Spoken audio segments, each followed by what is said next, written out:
welcome back to CITAM Church Online Talk Show. Thank you so much for always clicking on these videos. We really appreciate that you take the time to watch these videos and share with us. And we hope these conversations always just add some value in your life. It's been the love month. Valentine ili happen. Watu wakapelekana out. Kuna wase wako na 2 rings. Unajua venye mnainua vidole ni kama ni vile mimi sitaki someone went down on their Tutainua soon. Amen. Amen. Why not? But in all, we give thanks, and I hope that it was good for you and you approached it with the best attitude possible and you had a good time. And today we want to twist it a little bit because we're in the spirit of love and in the love month and everything. And love has so many different facets to it. Let us just introduce. We are naitwa Kerry Kagiri, na we are naitwa brother Kim. Good evening, viewers. Na we naitwa Laura.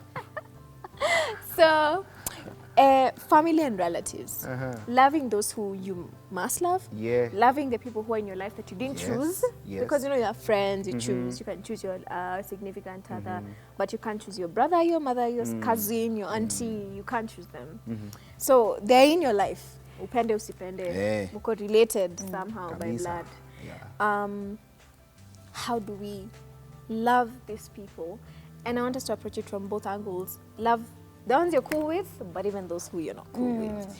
And I would start by saying, it's a there's something my dad was gradually teaching me as I was growing up. At different levels in my life, he started to teach me, call your uncle yourself. As in, you know, sometimes when you have, sometimes when you have, there's a time I was having my first concert, 2016, and that concert, everything was just my family supporting me. And my dad told me, you know, you have uncles and aunties who really love you and love what you're doing, and they'd be happy to support you, trust me. So just call them to tell them you're having a concert. And imagine that's how we raised money for that concert. But my dad was teaching me, my dad was teaching me to create, he was helping me to start learning to create that relationship with myself. And sometime last week I was with one of my aunties in town, tukachill, nini, akanipatia gifts for everyone. And it felt good that I was meeting my auntie, myself. Mom and dad didn't have to make that happen for us. And I know that's through a funeral or a wedding. Or a wedding or birthday graduation. It's deliberate effort. So the first thing I wanted to say is text them, call them. Reach out. And it can start with, a tip I can share, it can start with, on those actual functions, the weddings, the graduations, the birthdays, start striking conversations with them. So that it's gradual, it's gradual, it's gradual. Start talking to them, understand who they are. Imagine you'll be amazed at how many amazing people you have in your life and you don't even know it. And you can have friends in your auntie's cousins, even just like that. So that would be my first thing to say. Awesome. I think I totally agree with what you're saying, especially the fact that there's always something to learn from people. People are so unique. And especially those, because I believe it was God's perfect design to place you in that family. And God knows everything. He knows why you need it. Let me bring in a spanner in the works where people are like, oh, me, I don't want anything from my family. I just want to hustle my way up. Wasiseme walinisaidia.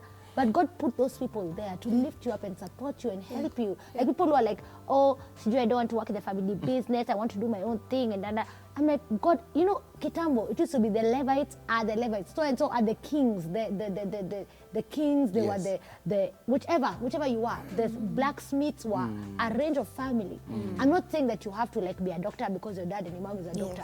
I'm just saying there's a reason why specifically God placed you within that unit, and you have to embrace it and you have to maximize that experience.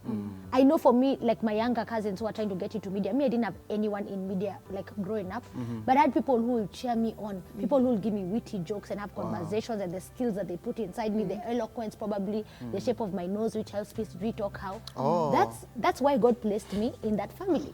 You see, so, and then now I have the platform to bring my cousins, all the support. I'm not saying nepotism, please. I am just saying there's a reason why God specifically placed you there. Some people are annoying and you have to protect your heart. Some people are very demanding. Toxic. And they are very, what do you call this word, entitled. So you have to protect yourself only through the wisdom that you can get from God, without hurting them. There was a family crisis recently online, and it's been trending. Whose cousin and another cousin in America and another cousin what, and they did what and what, and you're like, okay, I see what is going on, but where does the fact that you guys are family come in? Because I don't see that part.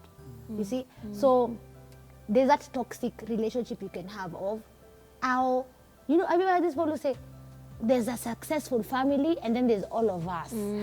That's a successful part. And that's your family. Yeah. Not everyone can be at the same level, but I'm just saying there's how you can build relationships and healthy relationships, know people, know their weaknesses, and especially if you love God. God has placed you in that family to witness. He's positioned you to witness within that space. So you can't have an attitude, you can't have divisions. Mimi siongeangi na kina nani walikosana na mama yangu, so hata tuongeangi nani alitukana sijui nani, oh sijui wao walifanya nini. No. And in this month it's an opportunity to check. Yeah. Awesome. Yeah. I hear you. I need you. I know you're just gonna throw a big name. Come on. And he had So let me started throwing just, it. I know, yeah. I was almost going to that Let me point. just say one last thing, because Sawa. after Then- that then nitakuwa we throw in. nimemaliza. Sawa. I wanted to say that something I learned is the highest form of relationship is friendship. Wow. It's actually friendship. But Laura, you can't be friends We're with already, everyone. I know, we're already cousins, yes, but what I'm saying here is, we're already cousins, yes, Let's go Kerry, beyond but that. being cousins doesn't make us friends. That's a You understand point. what I'm Good. saying? Okay. Yeah. Good. So that's what I mean. Aish, hata Even umetoa your something boyfriend, big. even your husband Let's needs not to be go your marafiki. friend. So that's the highest level form of relationship. You're friends with your mom, and that's why you can talk to her like that. Yeah. Also freely, nini. Yeah. Yeah. Guys, Okay. guys, the big things are here. Let me say this. It's a reality that some of us have been deeply hurt from family and through friends, and we harbor bitterness, we harbor hatred towards them. One big teacher of the word that we follow, especially on Hope FM, by the name of John Cosson, says, just be open with God, be honest. Say, Lord, I'm struggling to love Uncle so-and-so. I'm actually in a verge of resenting or hating them, whatever word you want to use, and also ask God to help you to love them. That's how it begins, by acknowledging, by the way, I have issues and negative feelings towards a certain colleague, towards a certain tribe, I dare say, towards a certain kind of or class of people. But most importantly, this is my take home or my parting shot. God is love. And by the fact that he's love, he expects us to love his creation. Yeah. Whether they have it or not, whether they are white, black or yellow, whether they are dynasty or hustlers, you will understand that language, Kenyans, God expects us to love. And I draw your attention to 1 Corinthians 13. God is love. Amen. Love is patient, Love is kind, kind. you know, and it continues and continues. So I think that's one chapter in scripture that we can use as an SI kind of measuring rod and just ask, Kimacia, how kind have you been towards cousins, towards Laura, towards KK? And if you really feel you're struggling in that area, be honest with God and ask him, as Laura would say, Lord, fill my grace bank of kindness. Fill it up Fill with it, self-control. Fill it, Lord, Jesus. fill it. Because at the end of the day, that is what will make us one big family of God, church level, nation, and the family level. Absolutely. Umetosheka? Yes. Kabisa. I hope Can you you, check can you tell everyone, please share this video, please like it, please comment on this video. Awesome. It's important for you to do Thank you. Yes. All right. See you on the other one. Asanteni sana for watching. Bless you. that. Adios. Bye-bye.